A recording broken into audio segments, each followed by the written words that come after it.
Así que bueno, Mariana, platícanos, ¿qué es la ansiedad? Me encanta esta pregunta porque creo que hoy en día hay como una confusión entre que si es una emoción o que si es un sentimiento. Y no sé si viste como el nuevo tráiler de la película de Intensamente, Ajá. que justo sale como el monito de la ansiedad.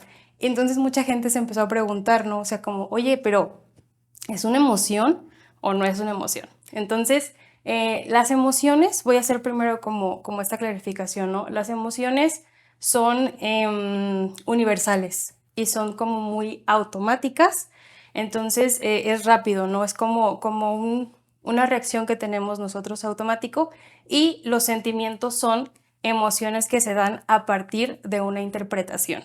Entonces, basándonos como en esto, la ansiedad pues es un sentimiento. O sea, es un sentimiento, ¿por qué? Porque viene de una interpretación. Yo tengo una situación que yo interpreto de cierta manera y entonces eso me puede generar ansiedad. Me encantó la forma en la que lo explicaste, Mariana, porque queda clarísimo y justamente las emociones, como dices, son universales. Por ejemplo, el miedo. Todas las personas sienten miedo, tú naces ya con tu cuerpo configurado para sentir miedo en ciertas situaciones, pero no todas las personas tienen ansiedad, que es una gran diferencia. ¿Cuáles son los síntomas de la ansiedad? Em, pues principalmente hay como dos variantes, ¿no? Tenemos como síntomas que son físicos, que es cuando la gente se da cuenta que tiene ansiedad, pero también están como, no sé, como sentir miedo constantemente, preocupación excesiva, intranquilidad, y tenemos síntomas físicos como sudoración, puede haber mareos, taquicardia, dolores musculares como, no sé, dolor de cabeza, dolor de cuello, dolor de espalda, entre otros, ¿no? Que se dan.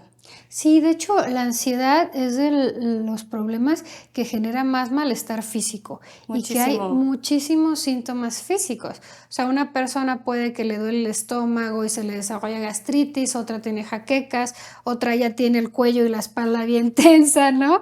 Yo creo que todos sabemos cómo sentimos la ansiedad en nuestro cuerpo, entonces varía y genera muchísimo malestar Sí, emocional y también da físico. problemas estomacales, o sea, a veces hay como diarrea y luego la gente piensa como, ay, es que comí algo mal, ¿no? O algo me cayó mal, pero no, a veces es como la preocupación excesiva que se tiene. También otro síntoma es como que no te puedes concentrar en otra cosa, o sea, tu único pensamiento es hacia lo que te preocupa o hacia la ansiedad. Entonces, por ejemplo, no sé, estás en tu trabajo y no puedes concentrarte en tu trabajo, estás en la escuela y no puedes prestar atención porque todo el tiempo tu cabeza está como en ansiedad.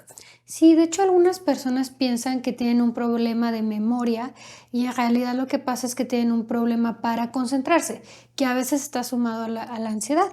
Como Ujú. están ansiosos constantemente, entonces no pueden prestar la misma atención que si estuvieran tranquilos. Ujú. Y fíjate que la gente lo tiene muy normalizado, o sea, tienen muy normalizado los dolores de cabeza, el dolor de espalda, de cuello, como que dicen, no, yo siempre, y lo ponen mucho como estrés, ¿no? Ah, es que yo constantemente estoy como estresado. Y sí, hay situaciones que generan estrés, pero entonces se acostumbran tanto a estar así como en su día a día, que entonces para ellos es como, ah, no, pues yo no sabía que tenía como Sí, ansiedad. de hecho, hasta están estos comentarios de broma, de, es que ya soy adulto y entonces ya me duele la espalda y me duele la cabeza y todo como por ser adulto, pero pues no, o sea, tú podrías Sí. ser adulto y sentirte bien constantemente. Entonces es esto que dices, lo tenemos muy naturalizado. Sí, sí, sí. También, por ejemplo, no sé, cuestiones como migraña, colitis nerviosa, o sea, muchas veces meramente es por ansiedad. O sea, no tiene nada que ver biológicamente, sino más bien es ansiedad. Y las personas también llegan, ¿no? O sea, llegan como al médico y todo, y a veces es como, oye, pues es que tienes un problema de ansiedad que necesitas trabajar aparte de lo médico. Eso es súper común. De hecho, aquí en Calma nos llegan muchos pacientes referidos de médicos, Ujú. cardiólogos, por ejemplo, Ah, sí, que pasamos las seguido. personas piensan que van a tener un infarto, que tienen un problema en Ajá. el corazón y no, es la taquicardia de la ansiedad. Dermatólogos también nos mandan mucho pacientes porque a veces tienen Y comezón, manchitas, ajá, salen manchitas, manchitas por ansiedad. ronchitas. por ansiedad, estos problemas de la piel, ¿no? Gastroenterólogos, ¿no? De la parte del estómago, súper común que también lo manden al psicólogo y que también creo que es muy ético que los médicos digan, oye, esto es un problema psicológico, ¿no? O sea, te Sí, puedo dar claro. ahorita un medicamento que te va a calmar un poquito, pero va a regresar la semana que Ujú. viene. Sí, que justo es eso, ¿no? O sea, la gente piensa como voy al médico y entonces si tomo mi medicamento se me va a quitar, pero si no trabajo como la ansiedad, regresa, ¿no? O sea, vuelve a regresar como el síntoma.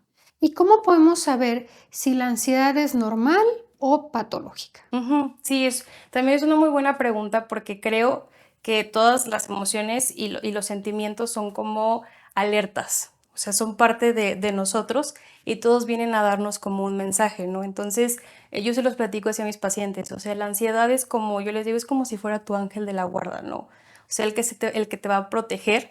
Por ejemplo, si ahorita sales y no sé, alguien te quiere robar, no sé, quitarte algo, tus pertenencias, va a ser normal que tú sientas ansiedad y que entonces esa ansiedad provoque que, por ejemplo, tu ritmo cardíaco se acelere, porque eso quiere decir que está mandando como más sangre a todo tu cuerpo, o sea, tu corazón está mandando sangre para que entonces en un momento de huida tú puedas correr, o sea, que corras muchísimo más rápido de lo que normalmente lo harías.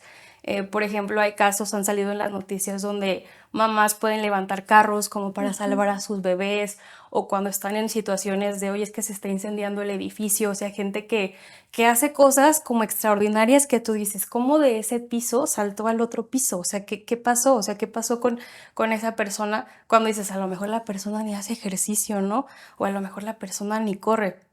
Entonces, hay situaciones en las que es funcional, pero hay otras en las que a lo mejor no hay ningún miedo aparente. O sea, yo no necesito estar en una situación no estoy en una situación de riesgo, de peligro, no necesito huir de la situación y entonces es cuando es patológico, porque entonces yo salgo a la calle y a lo mejor nadie me quiere asaltar, nadie me quiere robar, nadie me quiere hacer nada y yo estoy pensando constantemente.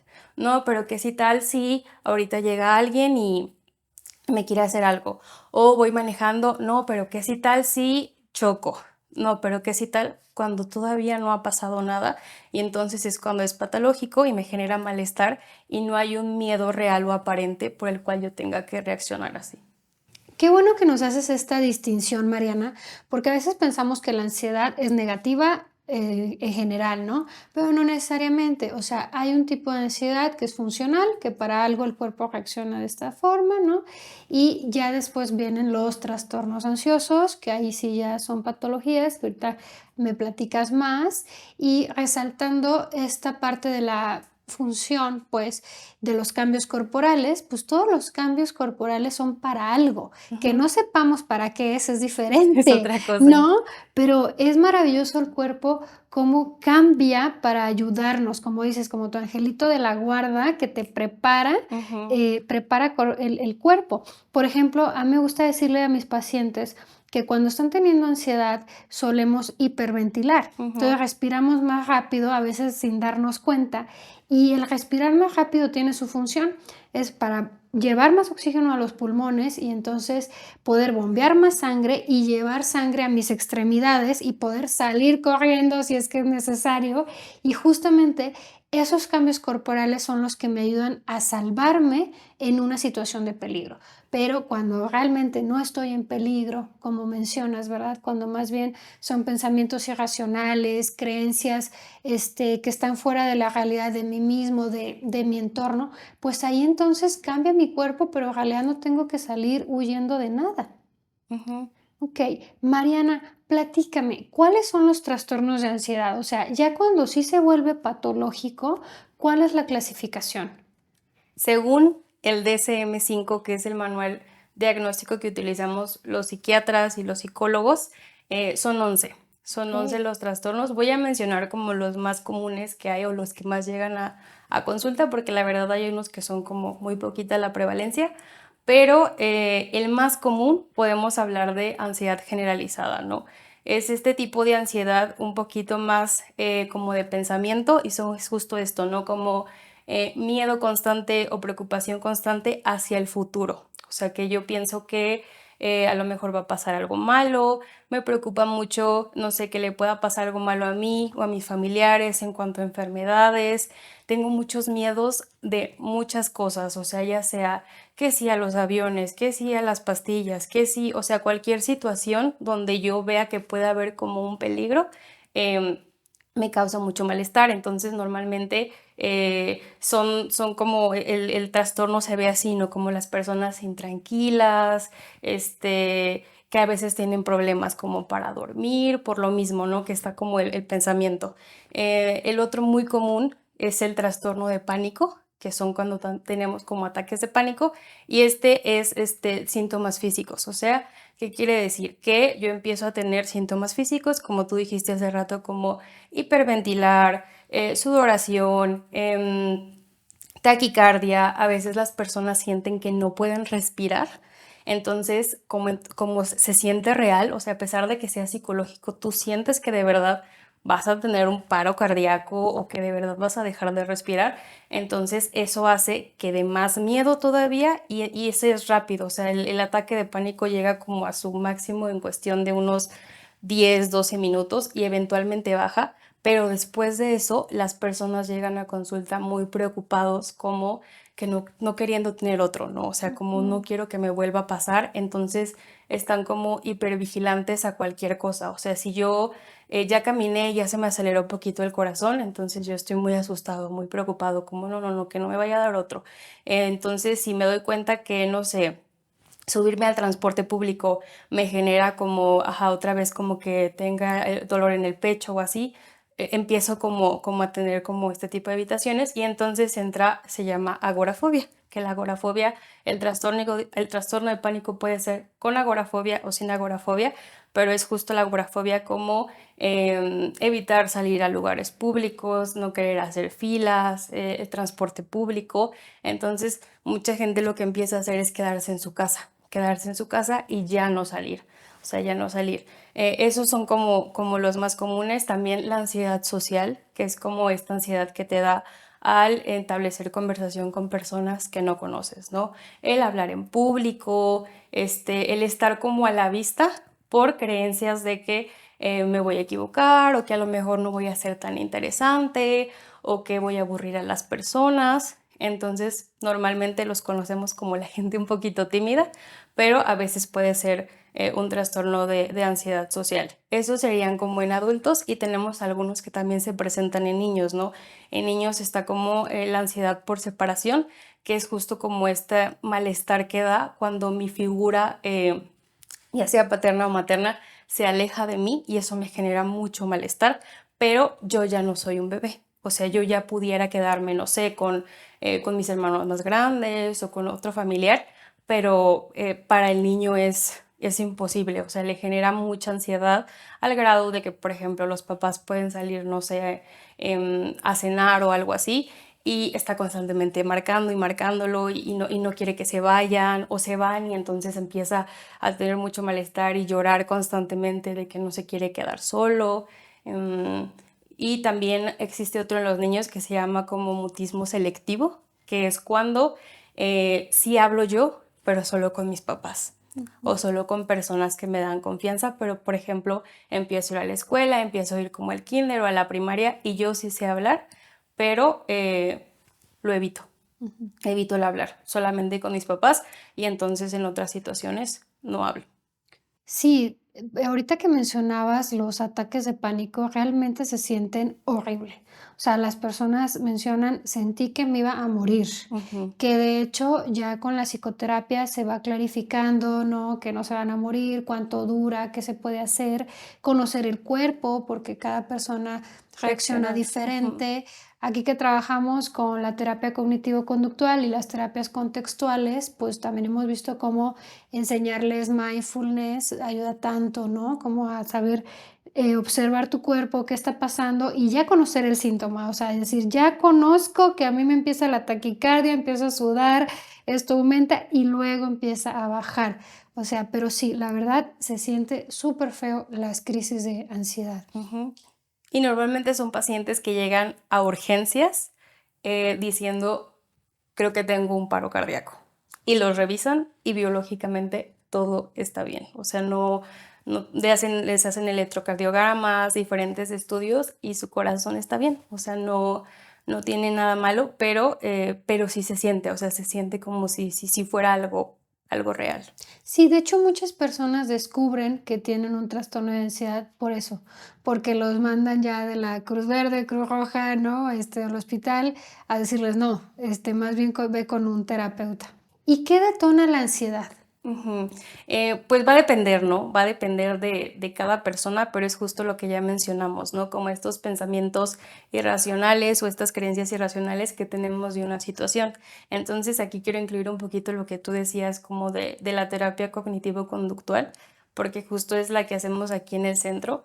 Y pues este tipo de terapia habla de que hay una relación muy importante entre lo que pensamos, lo que sentimos y lo que hacemos. Entonces, explica que ante una misma situación, dos personas la pueden interpretar completamente diferente, ¿no?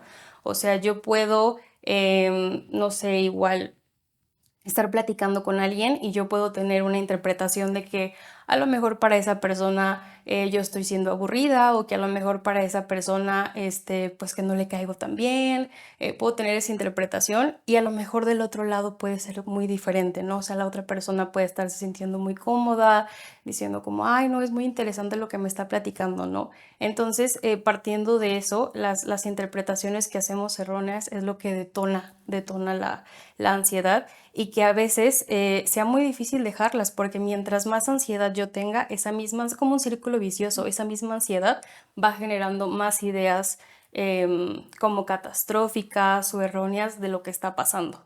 Y entonces no salgo como del ciclo de la ansiedad. ¿Y cómo podemos lidiar con la ansiedad? Ujú.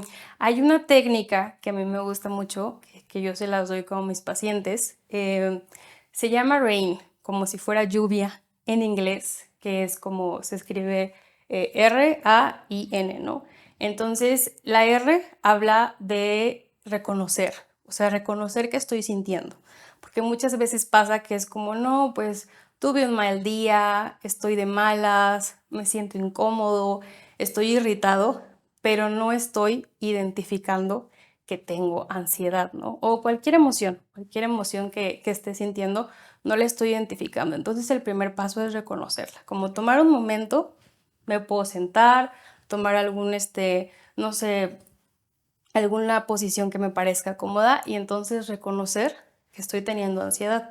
El segundo paso es aceptarla, que eso pasa mucho en consulta, que como que se están peleando con ella.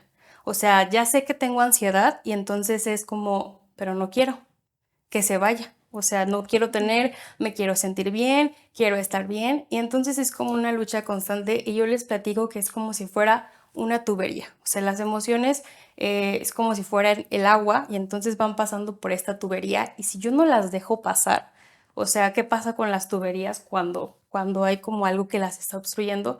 Pues eventualmente explotan. O sea, entonces, si yo no la dejo pasar, la ansiedad se va a quedar ahí y ahí y va a ir incrementando y va subiendo hasta el momento en que explote y entonces ya no salió de una buena manera, ¿no? Entonces es esto que platicábamos, ya tengo problemas de estómago, en la piel, también a veces hay como alopecia, a gente se le empieza a caer el cabello, o sea, porque ya no salió de la mejor manera. Entonces el segundo paso es aceptarla, o sea, aceptar que está ahí, que siempre va a traer un mensaje, a lo mejor no siempre es adecuado a la situación, pero que siempre va a haber un mensaje que me tiene que decir y que tengo que escucharlo. Después está esta parte como de investigar. Justo es esto, ¿no? El tercer paso es como investigar, entonces tengo que investigar de dónde viene, o sea, qué me quiere decir la ansiedad, de dónde está viniendo, qué es lo que me está preocupando y el último paso es no identificarte, o sea, porque yo tenga ansiedad, eso no me define como persona, el que yo tenga un trastorno de ansiedad, yo no soy mi trastorno y entonces hay maneras en las que yo puedo lidiar con eso y no tengo por qué como clasificarme como, ay, es que yo soy una persona ansiosa o ay, es que yo soy como mi ansiedad. ¿Por qué no? O sea, eres más cosas, entonces al no identificarte, lo que haces es que justo en esta tubería la emoción pueda pasar y eventualmente se pueda ir. O sea, mientras yo la deje pasar, la emoción se va a ir. Pero si yo no la dejo pasar y me peleo con ella, no se va a ir, porque no estoy entendiendo lo que me quiere decir o el mensaje que viene a dar. Qué bonito el último paso para que no afecte a la autoestima, porque si tú te dices soy ansioso, te sientes avergonzado, enojado contigo, pues también se puede afectar la autoestima. A mí me gusta decirle a mis pacientes, no eres, ¿no? Tu trastorno, es algo que tienes, porque sonaría extraño que yo te dijera, hola Mariana, soy Carla y soy gastritis. Pues como que no, Sí, no ¿verdad? existe de esa manera. Como que no lo decimos así, dices: "Oye, soy Carla y tengo gastritis", ¿no? Es Ujú, algo, con lo que lidio. Lo mismo es con la ansiedad, o sea, es algo con lo que estás lidiando, pero no lo eres, no te define. ujú. Y también cuando haces esta como distinción que haces tú, o sea, si yo digo soy gastritis, pareciera ser como que no hay manera de cómo tratarlo. Claro, Y es lo mismo, ¿no? O sea, si yo digo tengo gastritis, eso quiere decir que hay un diagnóstico y entonces hay un tratamiento que yo puedo tomar para tratar el tema de mi gastritis y que eventualmente puede mejorar. Y pasa lo mismo con la ansiedad. O sea, si yo digo tengo ansiedad, quiere decir que hay un diagnóstico, que puede haber un tratamiento, que puedo trabajarlo y que eventualmente eso puede mejorar. ¿qué tan frecuente es que te dé ansiedad? También depende de cada persona, pero como decíamos, hay situaciones en las que es normal que te dé ansiedad, donde necesitamos esto que tú decías, como de huida o de salvaprotegernos a nosotros mismos. Pero yo considero, o sea, que cuando ya no es funcional es cuando está afectando en otras áreas de mi vida. O sea, que me está afectando en mis relaciones interpersonales, me está afectando en mi trabajo, no sé, en la escuela, no sé, en otras áreas donde ya me está afectando y entonces eso está haciendo que yo ya no pueda ser funcional en lo demás, que yo ya no pueda ir a trabajar porque entonces tengo miedo de que me vaya a dar un ataque de pánico en mi trabajo, que entonces yo ya no puedo estar en una fiesta o en una situación social porque tengo miedo de que la gente me vaya a ignorar y que entonces me vaya a sentir como apartada o que no soy importante y entonces por eso dejo de ir, ¿no? O sea, cuando empieza a ver como estas situaciones donde ya me afecta en otras áreas de mi vida. En México no hay estudios, o sea, que digan sobre la prevalencia de la ansiedad. Entonces, ese es un dato bien importante. El último dato que se tiene es como del 2020, 2021, que es cuando fue la pandemia y que justo la ansiedad se disparó por la situación que se estaba viviendo. Y la prevalencia dice que se da como en un 6 y 8% en la población mexicana, siendo el trastorno de ansiedad el que más prevalencia tiene. O sea, más que depresión, más que otro trastorno, es el que más prevalencia tiene. Se da más en personas de entre 18 y 35 años, pero también hay en niños. La cosa que pasa que también se me hace muy interesante con los niños es que no lo saben identificar. Aquí en México, la verdad es que la cultura sobre aprender inteligencia emocional, identificarlas, nombrarlas, es muy poca. Entonces, el niño tiene problemas, no sé, de socializar, dolores de estómago, no quiere ir a la escuela, no le gusta hablar como con sus compañeritos o exponer, y entonces yo pienso, ah, pues se siente mal. Ah, pues quién sabe qué tiene. Ah, es que es tímido. Pero entonces, por eso en los estudios no sale como la prevalencia, pero han detectado en otros estudios que normalmente la gente que a los 18 le diagnostican un trastorno de ansiedad es porque de niño ya lo tenía. Entonces también es un dato muy interesante porque eso quiere decir que si nosotros mejoramos la parte de la prevención, a que identifiquen sus emociones, a que puedan como expresarse y toda esa parte, eso va a hacer que entonces eventualmente ese niño no lo desarrolle en una versión adulta, ¿no? Qué importante lo que nos dices de los niños, Mariana, porque como papás sería hacer esta parte de la psicoeducación para que sepan expresar sus emociones, validarlas, identificarlas, ¿no?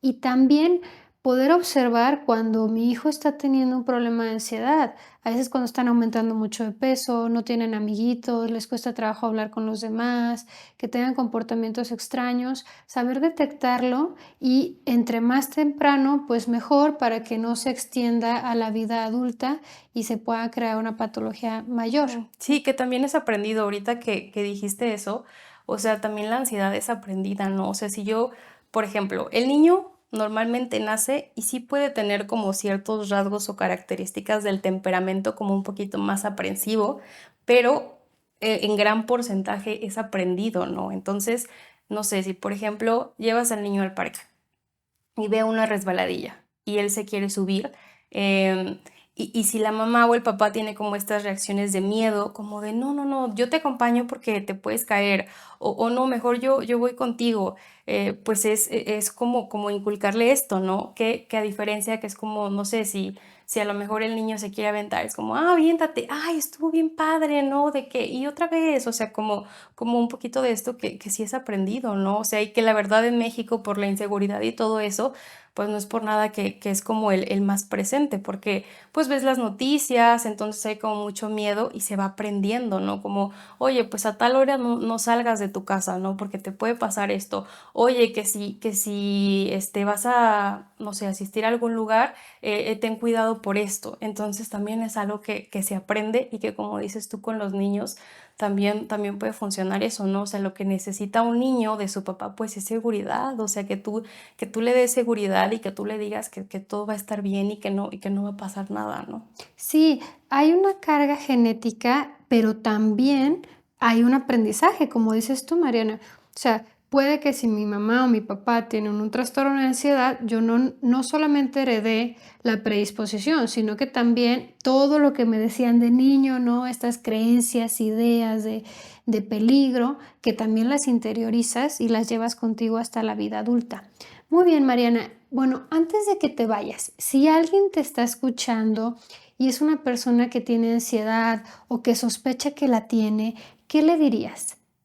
Primero, pues que no se juzguen, ¿no? O sea, que no pasa nada. Todos en algún punto hemos tenido y tenemos y seguiremos teniendo.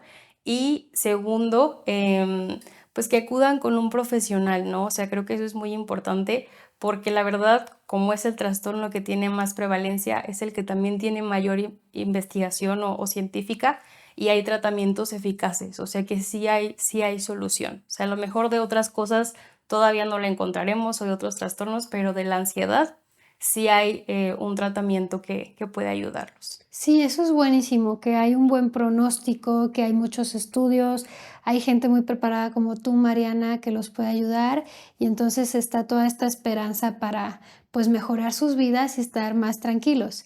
Ok, pues muchísimas gracias, Mariana, no solamente por venir, sino por ayudar a tantas personas a sentirse más tranquilos, más en calma. Así que bueno, muchas gracias.